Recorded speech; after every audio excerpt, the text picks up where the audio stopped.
शांति 13 मई 2024 प्रातः मुरली ओम शांति बाप दादा मधुबन। आज बाबा ने सुनाया, मीठे बच्चे, तुम यहाँ मनुष्य से देवता बनने की ट्यूशन लेने आए हो, कौड़ी से हीरा बन रहे हो। मीठे बच्चे, तुम यहाँ मनुष्य से देवता, बाबा कहते, बनने की ट्यूशन लेने आए हो, कौड़ी से हीरा बन रहे हो। आज की मुरली से प्रश्न बाबा ने किया, तुम बच्चों को इस पढ़ाई में कोई भी खर्चा नहीं लगता है, क्यों? तुम बच्चों को इस पढ़ाई में कोई भी खर्चा नहीं लगता है, क्यों? उत्तर में बाबा ने बताया, क्योंकि तुम्हारा बाप ही टीचर है। किसी का बाप ही टीचर हो तो उसका कोई खर्चा लगेगा क्या? बाप बच्चों से खर्चा फीस कैसे लेगा? बाप का बच्चा बने, गोद में आए तो वर्षे के हकदार बने। तुम बच्चे बिना खर्चे कौड़ी से हीरे जैसा देवता बनते हो। भक्ति में तीर्थ करेंगे, दान पुण्य करेंगे तो खर्चा ही खर्चा। यहाँ तो बाप बच्चों को राजा ही देते हैं, सारा वर्षा मुफ्त में देते हैं। पावन बनो और वर्षा लो, पावन बनो और वर्षा लो। ओम शांति। बच्चे समझते हैं कि हम स्टूडेंट हैं। बाप के स्टूडेंट क्या पढ़ रहे हो? हम मनुष्य से देवता बनने की ट्यूशन ले रहे हैं। हम मनुष्य से देवता बनने की क्या ले रहे हैं? ट्यूशन ले रहे हैं। हम आत्मा परमपिता परमात्मा से ट्यूशन ले रहे हैं। अभी समझ गए कि जन्म बाई जन्म अपने को दे समझते थे, ना कि आत्मा। अपने को क्या समझते थे? फलाना हूँ मैं, फलाना हूँ। वह लौकिक बाप फिर ट्यूशन के लिए और जगह भेज देते, सदगति के लिए और जगह भेज देते। बाप बूढ़ा हुआ तो फिर उनको वानप्रस्थ में जाने की दिल होती है, परंतु वानप्रस्थ के अर्थ को कोई जानते नहीं। वाणी से परे हम कैसे जा सकते हैं, बुद्धि में नहीं बैठता है। अभी तो हम पतित हैं, जहाँ से हम आत्माएं आई हैं वहाँ तुम पावन थे। यहाँ आकर पाठ बजाते बजाते पतित बने हैं। अब फिर पावन कौन बनाए? पुकारते भी है पतित पावन, गुरु को तो कोई पतित पावन कह नहीं सकते।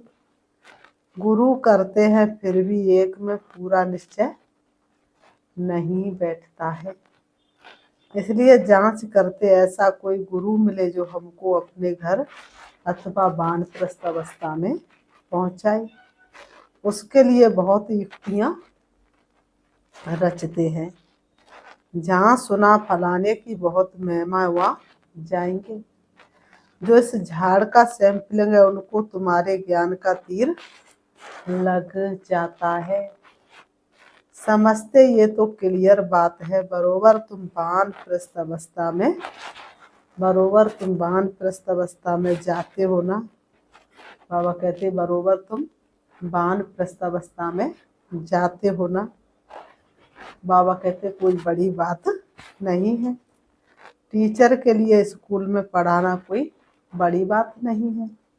भक्तों को क्या चाहिए ये भी किसको पता नहीं है। अभी तुम बच्चे से ड्रामा के चक्र को अच्छी तरह से जान गए हो। तुम समझते बरोबर बाप ने ही वर्षा दिया था जो अब दे रहे हैं, फिर उसी अवस्था में आएंगे, सो तो तुम बच्चे समझते हो। पहली मुख्य बात है पावन बनने के लिए बाप को याद करना। लौकिक बाप तो सबको याद है, पारलौकिक बाप को जानते ही नहीं है। अभी तुम समझते अपने को आत्मा समझ बाप को याद करना सहज भी है, डिफिकल्ट से डिफिकल्ट भी है। आत्मा इतना छोटा सितारा है, बाप भी इतना छोटा सितारा है।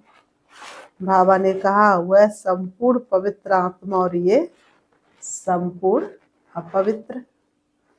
बाबा कहते संपूर्ण पवित्र का संग तारे, सो तो एक का ही संग मिल सकता है। संग चाहिए जरूर, फिर कुसंग भी मिलता है। 5 विकार रूपी रावण का, उनको कहा ही जाता है रावण संप्रदाय। तुम अभी बन रहे हो राम संप्रदाय, तुम राम संप्रदाय बन जाएंगे, फिर ये रावण संप्रदाय नहीं रहेगा। ये बुद्धि में बाबा ने कहा ज्ञान है ना। जब सतयुग होगा तो कलयुग नहीं होगा। ये तो सारा बुद्धि में ज्ञान है ना। बाबा कहते राम कहेंगे भगवान को, भगवान ही, बाबा कहते भगवान ही क्या करते, आकर राम राज्य स्थापन करते हैं। अतः सूर्यवंशी राज्य स्थापन करते हैं। राम राज्य भी नहीं कहेंगे, परंतु समझाने में सहज होता है। राम राज्य और रावण राज्य वास्तव में है सूर्यवंशी राज्य। तुम्हारा एक छोटा पुस्तक है, हीरे जैसा जीवन कैसे बने। अब हीरे जैसा जीवन किसको कहा जाता है? मनुष्य क्या जाने सिवाय तुम्हारी। लिखना चाहिए हीरे जैसा देवताई जीवन कैसे बने। देवता अक्षर ऐड होना चाहिए। तुम फील करते हम हीरे जैसा जीवन यहाँ बना रहे हैं। तुम फील करते हो कि हीरे जैसा जीवन हम यहाँ बना रहे हैं, सिवाय बाप के और कोई बना ना सके। किताब है अच्छा, उसमें ये अक्षर सिर्फ ऐड करो। तुम आसुरी कौड़ी जैसे जन्म से देवताई हीरे जैसा जन्म सेकंड में प्राप्त कर सकते हो, बिगर कौड़ी खर्चा। बच्चा बाप के पास जन्म लेता है और वर्षे का हकदार बनता है। बच्चे ने बाप की कोख में जन्म लिया, बच्चे ने बाप के यहाँ जन्म लिया और किसका अधिकारी बन गया? वर्षे का अधिकारी बन गया। माँ बाप के पास आते तो बाबा ने कहा बच्चे को खर्चा लगता है क्या जन्म लेने में? कर्मों के हिसाब से जन्म मिल जाता है। गोद में आया और वर्षे का हकदार बना। खर्चा तो बाप करते हैं, ना कि बच्चा। अभी तुमने क्या खर्चा किया है? बाप का बनने में कोई खर्चा लगता है क्या? नहीं। जैसे लौकिक बाप का बनने में खर्चा नहीं आता, वैसे पारलौकिक बाप का बनने में भी कोई खर्चा नहीं लगता। ये तो बाप बैठ करके पढ़ाते हैं, पढ़ाकर तुमको देवता बनाते हैं। तुम कोई छोटे बच्चे तो नहीं हो, बड़े हो। बाप का बनने से बाप राय देते, तुमको अपनी राजधानी स्थापन करनी है। इसमें पवित्र जरूर बनना, खर्चा तो कुछ भी नहीं लगता। बाबा ने कहा इसमें खर्चा तो कुछ नहीं लगता, बस पढ़ना है। मनुष्य से देवता बनने की पढ़ाई करनी है, नर से नारायण बनना है, नारी से लक्ष्मी बनना है, दिव्य गुण धारण करने हैं, दिव्यता लानी है। गंगा पर जाते हैं, तीर्थों पर स्नान करने जाते हैं, खर्चा तो करेंगे ना। तुमको बाप पर निश्चय हुआ, खर्चा लगा क्या? बाप पर निश्चय होने में खर्चा लगा क्या? तुम्हारे पास सेंटर्स पर आते तुम उनको कहते हो अब बेहद के बाप का वर्षा लो, बाप को याद करो। बाप है ना, बाप खुद कहते मेरा वर्षा तुमको चाहिए तो पतित से पावन बनो, तब पावन विश्व के मालिक बन सकेंगे। ये भी जानते हो बाप वैकुंठ स्थापन करते हैं। समझदार बच्चे अच्छी रीति समझते हैं। उस पढ़ाई में खर्चा कितना होता है, यहाँ खर्चा कुछ भी नहीं। आत्मा कहती हम अविनाशी है, ये शरीर विनाश हो जाएगा, बाल बच्चे आदि सब विनाश हो जाएंगे। अच्छा फिर इतने पैसे जो इकट्ठे किए हैं वह क्या करेंगे? ख्याल तो होगा ना। कोई साहूकार भी होंगे, समझो उनको कोई है नहीं। ज्ञान मिलता तो समझते इस हालत में पैसा क्या करेंगे। साहूकार है, उनके कोई संतान नहीं, ज्ञान मिला तो क्या समझेंगे इस पैसे का हम क्या करेंगे। पढ़ाई तो है सोर्स ऑफ इनकम। बाबा ने बताया था एक इब्राहिम लिंकन था, बहुत गरीब था, रात को जाकर पढ़ता था, पढ़ पढ़ कर इतना होशियार हो गया जो प्रेसिडेंट बन गया। खर्चा लगता है क्या? कुछ भी नहीं। बहुत है जो गरीब होते हैं उनसे गवर्नमेंट पैसे नहीं लेती है पढ़ने के लिए, ऐसे बहुत पढ़ते हैं तो वह भी बगैर फी प्रेसिडेंट बन गया ना, वह भी बिना फीस के प्रेसिडेंट बन गया ना, कितना बड़ा पद पा लिया। ये गवर्नमेंट भी कुछ खर्चा नहीं लेती, समझती है दुनिया में सब गरीब है, बल्कि कितने भी साहूकार लखपति करोड़पति है वह भी कहेंगे गरीब है। हम उनको साहूकार बनाते, भले धन कितना भी हो तुम जानते बाकी थोड़े दिन के लिए है, ये सब मिट्टी में मिल जाएगा। तो गरीब ठहरे ना, सारा मदार है पढ़ाई पर। बाप बच्चों से पढ़ाई का क्या लेंगे, बाप तो विश्व का मालिक बनाते हैं। बच्चे जानते हम भविष्य में ये बनेंगे, मैं आया हूँ ये स्थापना करने, बैज में भी ये समझानी है। नई नई इन्वेंशन निकलती रहती हैं, बाबा कहते नई नई इन्वेंशन निकलती रहती हैं। से बाबा कहते हमारी जो आत्मा है उनमें सारा, बाबा कहते मेरी जो आत्मा है उसमें सारा पाठ नूदा हुआ है, सृष्टि के आदि मध्य अंत का पाठ नूदा हुआ है। जो भिखारी पतित बने उनको बाप आकर के पावन बनाते, ये तो जानते हैं। 5000 वर्ष पहले बाप से विश्व की बादशाही ली थी। मुख्य बात बाप कहते मामे कम याद करो, मुख्य बात से बाबा कहते मीठे बच्चे क्या करो, मामे कम याद करो, तो मुझे याद करो।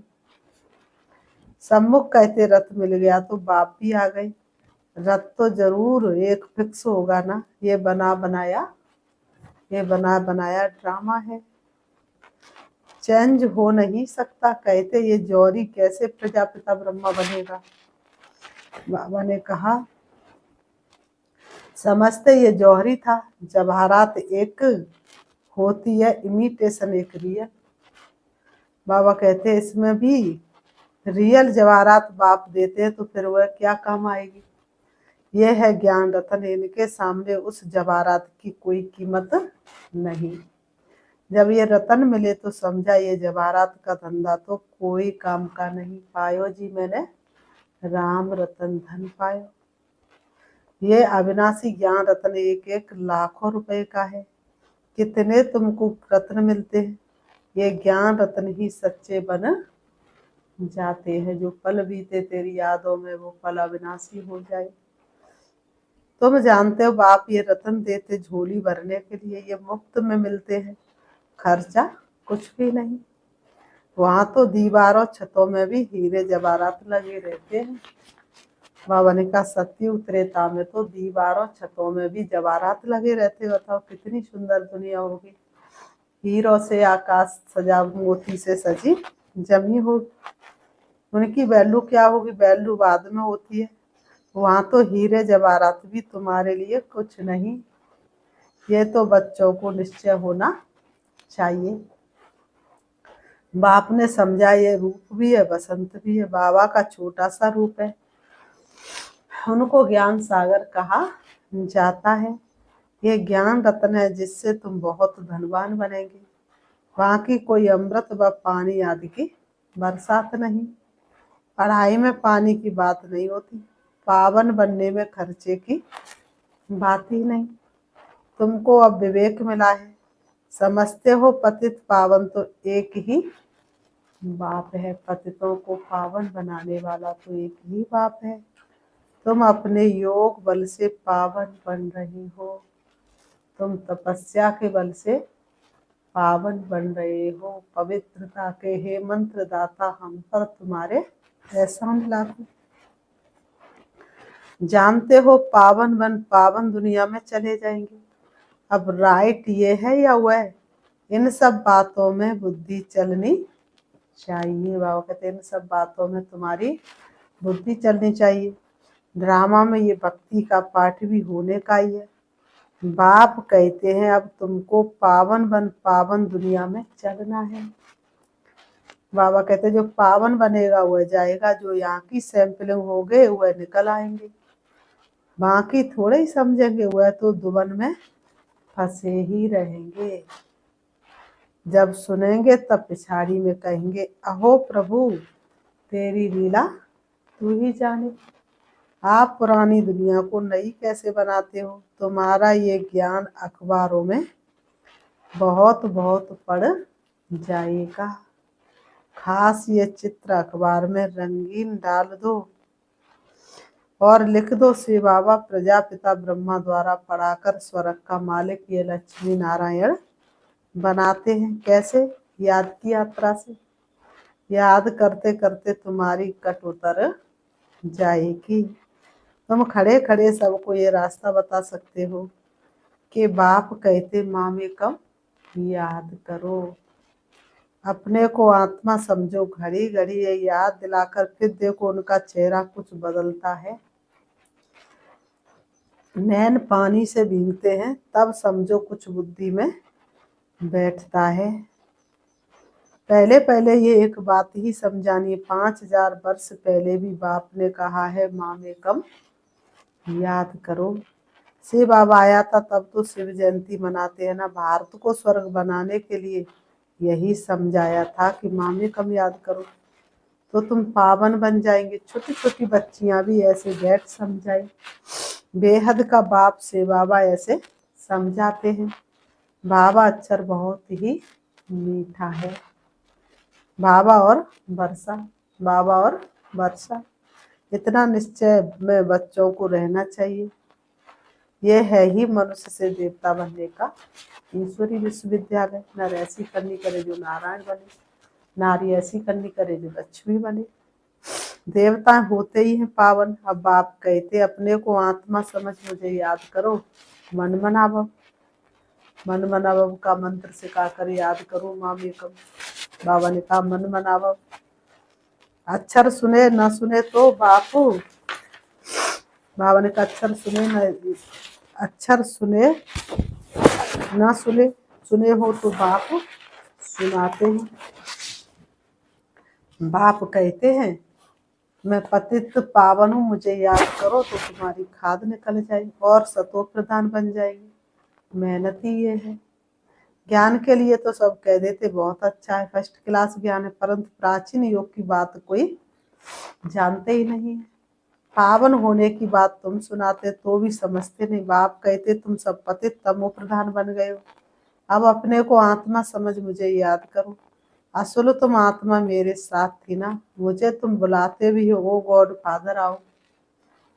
अब मैं आया हूँ, तुम मेरी मत पर चलो। ये है ही पति से पावन होने की मत। मैं हूँ सर्वशक्तिवान एवर पावन। अब तुम मुझे याद करो। इनको ही प्राचीन राजयोग, इनको ही प्राचीन राजयोग कहा जाता है। तुम धंधे आदि में भी भल रहो, बाल बच्चे आदि भी भल संभालो। सिर्फ बुद्धि योग और सबसे हटाकर मेरे साथ लगाओ। यह है सबसे मुख्य बात। ये ना समझा तो गोया कुछ भी नहीं समझा। ज्ञान के लिए तो कहते बहुत अच्छा ज्ञान देते हो, पवित्रता भी अच्छी, परंतु हम पवित्र कैसे बने हमेशा के लिए ये बात समझते नहीं। देवताएं हमेशा पवित्र थे ना, वह कैसे बने ये बात पहले पहले समझानी है। बाप कहते मुझे याद करो, याद से ही पाप मिट जाएंगे और तुम देवता बन जाएंगे। याद से पाप मिट जाएंगे और तुम देवता बन जाएंगे। फिर बाबा ने कहा अच्छा मीठे मीठे सिक्की लते बच्चों प्रति माता पिता बाप दादा का याद प्यार और गुड मॉर्निंग। रूहानी बाप की रूहानी बच्चों को नमस्ते। हम रूहानी बच्चों की रूहानी बाप दादा को याद प्यार और नमस्ते नमस्ते नमस्ते। धारणा के लिए मुख्य सार नंबर 1, स्वयं को गरीब से साहूकार बनाने के लिए बाप से अविनाशी ज्ञान रत्न लेने हैं। यह एक एक रत्न लाख रुपए का है, एक एक रत्न लाखों रुपए का है। इनकी वैल्यू जानकर पढ़ाई पढ़नी है। ये पढ़ाई ही सोर्स ऑफ इनकम है, इसी से उच्च पद पाना है। नंबर 2, राम संप्रदाय में आने के लिए संपूर्ण पवित्र जो एक बाप है उसका ही संग करना, कुसंग से सदा दूर रहना है। सबसे बुद्धियोग हटाकर एक बाप में लगाना है। आज की मुरली से वरदान, शक्तिशाली याद द्वारा सेकंड में पद्मों की कमाई जमा करने वाले पद्मा पदम भाग्यशाली भव। शक्तिशाली याद द्वारा सेकंड में पद्मों की कमाई जमा करने वाले पद्मा पदम भाग्यशाली भव। स्पष्टीकरण है, आपकी याद इतनी शक्तिशाली हो जाए 1 सेकंड की याद से पद्मों की कमाई जमा हो जाए। जिनके हर कदम में पदम हो तो कितने पदम जमा हो जाएंगे, इसलिए कहा जाता है पद्मा पदम भाग्यशाली। जब किसी की अच्छी कमाई होती है तो उसके चेहरे की फलक ही और हो जाती है। तो आपकी शकल से भी पद्मों की कमाई का नशा दिखाई दे। ऐसा रूहानी नशा, रूहानी खुशी हो जो अनुभव करे कि ये न्यारे लोग हैं। आज की मुरली से स्लोगन है, ड्रामा में सब अच्छा ही होना है, इस स्मृति से बेफिक्र बादशाह बनो। ड्रामा में सब अच्छा ही होना है, इस स्मृति से क्या बनो, बेफिक्र बादशाह बनो। जो हुआ अच्छा है, जो कुछ हो रहा सिर्फ पिता हैं आप मेरे, फिर मुझे क्या सोचना। अच्छा, ओम शांति, ओम शांति। अच्छा, ओम शांति। अभी हम बाबा को याद करते हैं, देखेंगे अपने आप को। मैं आत्मा चमकता हुआ दिव्य सितारा हूँ। समय को देखते हुए बाबा ने विकर्मों का बोझा जो सिर पर है उसे भस्म करने के लिए ज्वाला स्वरूप योग के लिए प्रेरित किया। मैं आत्मा स्वयं को परिवर्तन करने के लिए और सारी विश्व की आत्माओं को शक्ति देने के लिए एक ऊंची पहाड़ी पर जाकर के बैठ जाती हूँ। वतन से बाप दादा मुझे इशारा दे रहे हैं, बच्चे सारे विश्व का उद्धार करने के लिए ज्वाला स्वरूप का अभ्यास करो। वतन से बाप दादा से निकलती हुई शक्तिशाली किरणें मेरी प्रकृति के बीच में समा रही हैं और मेरी प्रकृति के बीच में समाते हुए परिवर्तन होकर के ज्वाला स्वरूप में बदल जाती हैं। मुझसे निकलती हुई शक्तिशाली किरणें दूर दूर तक फैल रही हैं। सारे विश्व के जितने भी खौफनाक जीव जंतु हैं सबके ऊपर मेरी शक्तिशाली किरणें पड़ रही हैं और सभी अपने आसुरी स्वभाव संस्कार को बदलते जा रहे हैं। वह मानव के साथ मानवता का व्यवहार कर रहे हैं। बाप दादा की शक्तिशाली किरणें निरंतर मेरी प्रकृति में समा रही हैं और मुझसे निकलती हुई वह शक्तियाँ संपूर्ण मनुष्य मात्र की प्रकृति में समा रही हैं और सभी के स्वभाव संस्कार बदलते जा रहे हैं। सभी पापों से मुक्त होते जा रहे हैं। सभी सुख शांति का अनुभव कर रहे हैं। सभी के दिल से निकल रहा है मेरा बाबा, प्यारा बाबा। सभी आत्म स्मृति में स्थित होते जा रहे हैं। धीरे धीरे ये दुनिया सतो प्रदान होती जा रही है। सतयुग के नज़ारे मेरी आँखों के सामने है। मुझे अनुभव हो रहा है कि मैं सतयुग में चलने की पूरी तैयारी कर रही हूँ। मैं आत्मा संपन्न और संपूर्ण बनती जा रही हूँ। मुझे आत्मा का एक एक विक्रम विनाश हो चुका है। अब मैं आत्मा ऊंची पहाड़ी से सृष्टि रंगमंच पर आ जाती हूँ। आकर के दोनों ब्रह्म के बीच प्रकृति में विराजमान हो जाती हूँ। मेरे आसपास का वायुमंडल बहुत ही शक्तिशाली है। मेरी शक्तियाँ चारों तरफ वातावरण में फैली हुई हैं। ओम शांति, ओम शांति।